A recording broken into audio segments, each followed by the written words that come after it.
Hi! What you have just seen is not Venom.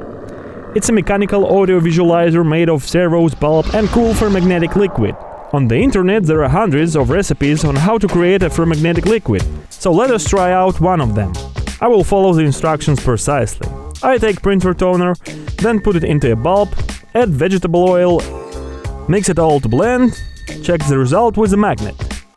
Well, it does magnetize and it does move, but I don't see any spikes. Toner particles are 10 times bigger than those of normal ferromagnetic liquid, so they didn't stack along magnetic lines. I could just acquire some ferric oxide with the particle size about 10 nanometers, but it's worth its weight in gold or more. Let's see what is a ferromagnetic liquid. It was invented in NASA in 1963 to solve spaceship fuel problem. In zero gravity, fuel levitates in fuel tank.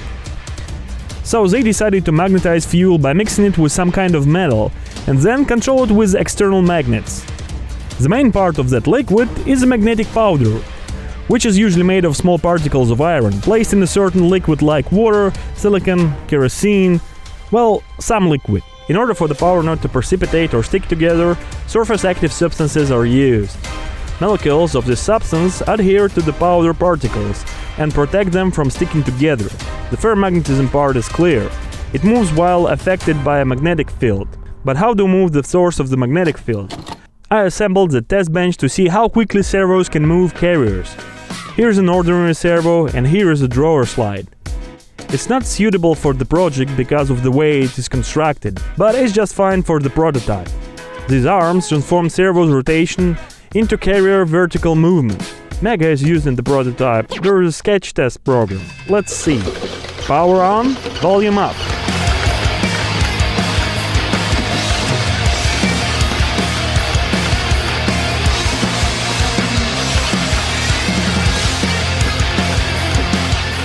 It works. The servos move the carriers pretty quickly. It was a good idea. Now we can get to prototyping. Here's a test tube for magnetic liquid. I put it into a stand. There will be 7 of those total. Behind the test tube there is a new mechanism just like on the test bench. Here's a servo hands and 3mm steel axis instead of a drawer slide to house a carrier. Behind the bulb there is a light diffusion plastic and an LED stripe for backlight. Let's see if assembly is firm and steady enough.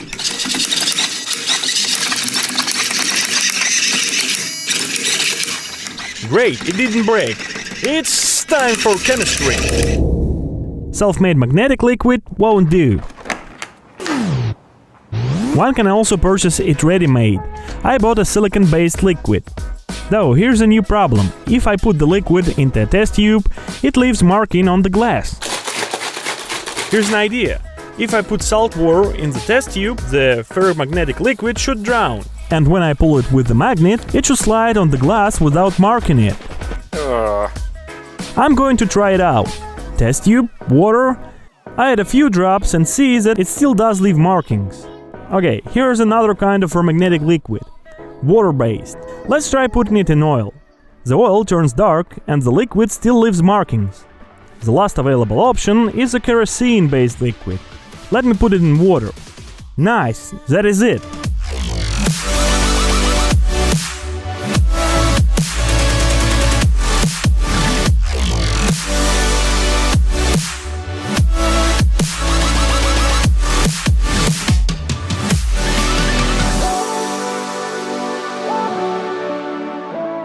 I fill all test tubes with salty water with a drop of ferromagnetic liquid.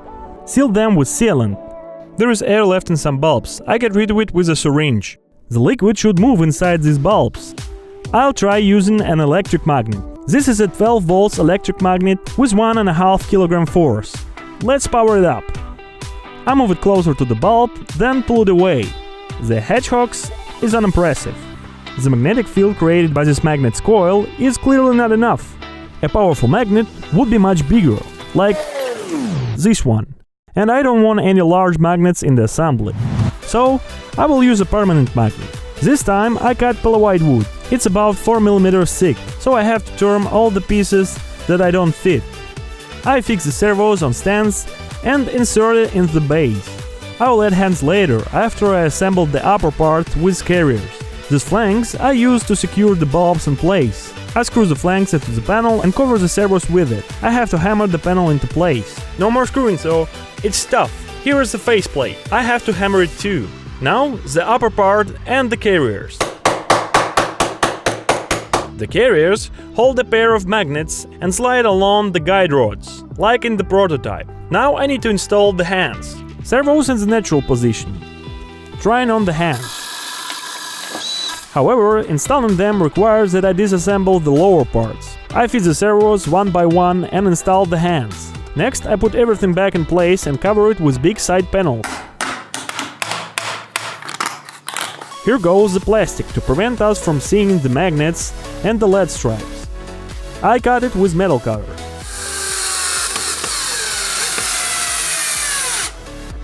It is time to insert the bulbs. They sit firmly, so I don't have to glue them to the flanks. Here's the bulbs that just couldn't take it anymore. Ay, that snap. It cracked and the liquid spilled. Now every hole is covered or filled with ferromagnetic liquid, which cannot be cleaned off. My hand is covered with it as well. While I was hesitating to wash the liquid off, the cracked bulb stayed in the hole. And still the magnet managed to pull the liquid from inside the test tube. May I leave it this way? Nope, the liquid leaves a permanent marking on plastic. I have to paint the pale white wood to get rid of the stain. I made an improvised shield for Iskra Nano Pro on the model. Then, solder joints to connect servos and power keys. I fix power keys on the side panel via troika pad.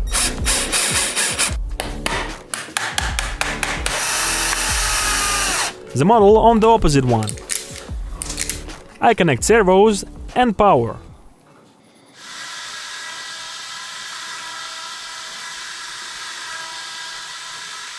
We can launch it now.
What you're seeing is fast Fourier transformation. Any sound perceptible to a human is air vibration ranging from 20 Hz to 20 kHz. Those vibrations from different sources like guitars, drums and vocals mix up into a complex sound wave.